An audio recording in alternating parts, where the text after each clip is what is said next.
Welcome back, folks. I'm the Beer Adventure. And I'm Lunchbox.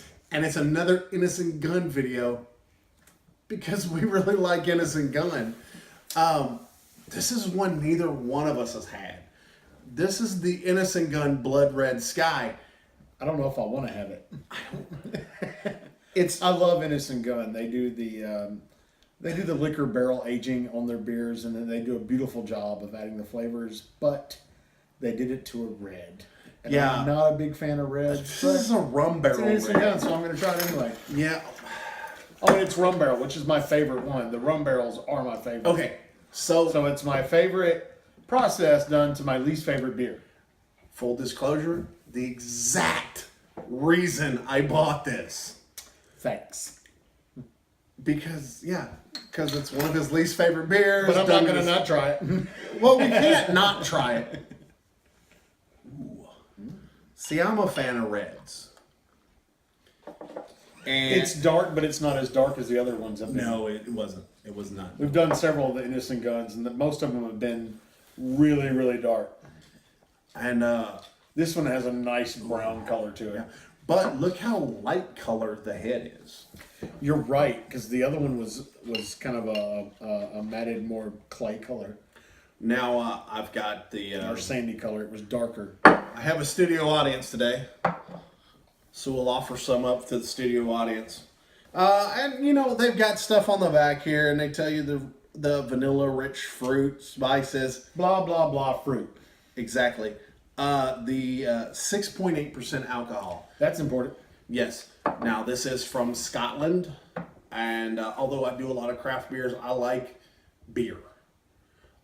And some people say this is the craft beer of Europe. Really? All I really care is it tasty? I don't care if it's micro, macro, import. I don't care. Does it taste good? So let's find out. The smells very interesting. Wow. Yeah, that's really strange.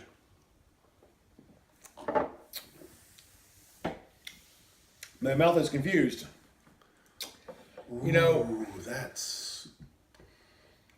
it's weird. I guess it's because it's a red that it dries like it's dry. Yeah, it doesn't there's linger. A lot of malt. Yeah. But I don't know. It's almost fruity, but it's not.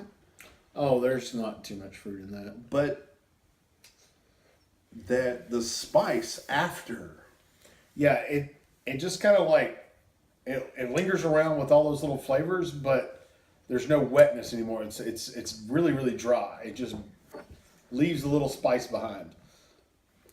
Jamaican Rum Barrel meets Scottish red beer. Well, that would be the red, the spicy flavor left behind. It says unlocking notes of vanilla rich fruit and lively spices. I'm gonna try again for the fruit. I kind of tasted a little fruit.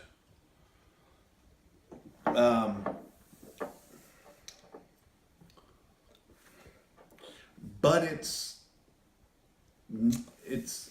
doesn't linger, so it's hard to find all the different flavors in it. I'm not catching too much fruit, to be honest. I kind of feel like red apple and date. I can see the date. There's a very mellow fruit. I can see the date flavor in that. Yeah. But it's a little only spicy. After you pointed it out. That's what I'm talking about. After it goes away, there's still like that lingering, like I had a bite of pepper, kind of staying around, but it's not fluid with, the beer's gone. It's really dry on the back end. I mean, does it kind of taste a little Captain Morgan-y? Oh, like a clove spicy? Maybe. Could be. It could be. It is the Rum Barrel, so there's no telling. We mentioned in another video. We never said what brand rum they use. We've only found one that actually told us. Yeah, I mean there may be others, but we've done a few Innis Gunn, and I've only seen one. I know, therefore, in the beginning, the Innis Gunns always said how long they're aged. I don't see it on this. But I do kind of like it. The rum's there, but it's not overpowering. It's not like the other rum cask where you really, really taste the rum. I think it's because this one's a red. Yeah, it could be because that's got a lot of bite to it. Reds usually have a lot of bite. I mean, it's a good red beer. There's a nice malt backbone. It's full flavored, but the rum ending, the rum aftertaste, I think. See, I hardly get any aftertaste other than the spice. That rum is like the second thing. For me, it's the vanilla rich and then bam, rum. Now, but it's still not overpowering. It's just there. It's like, yep, that was rum. And then it finishes off with that red spice. Now, there is one thing I will say that I don't really taste that I'm normally used to in the Innis Gunn. I kind of feel that oak barrel, that wood taste. There's no wood. Don't really taste any wood. Yeah, there's no wood in it, and that is something that's been kind of prominent in the other ones. Is you really taste that it was a wood, but this is no. There's no real woody, earthy flavor, peaty flavor. None of that in this. It's a good blend. It blends well. It's nice. It is complex, but nothing seems to overpower anything else. True that. Like I said, it's a nice blend. It really is. It's the perfect recipe. For something that stays with you as much as it does, I would definitely say it's very clean. Nothing, like I said, nothing overpowers anything else. Yeah, nothing really just jumps. Yeah. All right. Well, there you go. So let's get into what we think about this. Did you dig it?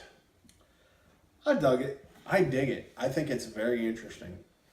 Studio audience, they're kind of on the fence there. Would you have another? Probably. I would have another. I think it was interesting. I'm not the biggest Red fan, but I would probably drink another one of these. Maybe it's just because I'm an Innis Gunn fan, but it was decent. Yeah, like I said, it was a nice, masterful blend. Hey, here's the thing: we all have our brand loyalties. I've never had an Innis Gunn I didn't enjoy. Hey, that's a good one. Yeah. Yeah, I've never had one that I didn't enjoy. Would you buy a 6-pack? Not of that. I'm not sure that I'm not sure that I would buy a 6-pack.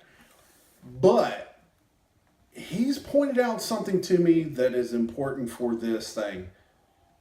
How many of them might you put in a Pick 6? Oh, those are becoming more prevalent. Just one, but I would probably put one in it. I can see me tossing the one beer to finish out a Pick 6. Yeah. I can. Yeah, I could see that. I think that's something that we're going to have to play in our future ratings. Would you throw that in your Pick 6? So let's get to our 1 to 10, 1 being the lowest, 10 being the highest. What do you give this? Man, I'm going to give it a 6. A 6? Yeah, it's good, but again, I'm just prejudiced against Reds. I understand. Now, our studio audience over there, give it a 5. Which 5 is middle of the road, and that's not bad for people that may not drink a lot of beer. I'm going to say 6 as well. Which anybody that realizes as much as I like Innis Gunn, wow, the original Innis Gunn the first rum cask that I used to untouchable. It is untouchable. Here's the thing. I have to, we're all individuals. We all have our own prejudices and our own preconceived notions. And I'm rating this against the original Innis Gunn rum cask. And it's good, but it's not as good. Oh, no. That original Innis Gunn rum, man. Amazing. The thing was just tough. This is pretty spectacular too. It's definitely if you're a fan of the liquor barrel aged beers, this is one of the ones to definitely pick up and try. Just if nothing else, because it's a red, it's different. They're always usually using ales on that because it takes the flavor so well. And this one shoots off in a red. different direction with the red. So that was a good idea. It was neat. It I worked appreciate it. really, And, really and well. here's the thing, like sometimes we do a lot of food pairings. Oh, So I'm saying this may hit you with a 7 or even higher, depending on your food pairing. I could see this with grilled chicken, especially with jerk chicken. I'm a jerk chicken fan, but there's a lot of I can see the jerk chicken. There definitely needs to be with something savory. yeah. I'd almost want to see it. You know, it said something about fruit. I didn't taste a whole lot of fruit in it, but if you had some kind of like fruit compote on a nice hunk of meat, that would go good, really good with it. That would go really good with some kind of fruit sauce on a meat. Yeah, What is it? The cranberry sauce people put on a lot of wild game around here. I can see that. Yeah, that would go really good with that. It's that date. It's the date thing. You're telling right. you. You're right. It's the date. Date. It's like the only thing I taste in it. Date Dates. needs other fruit. Well, there you go, folks. To your next beer adventure. Cheers. Cheers.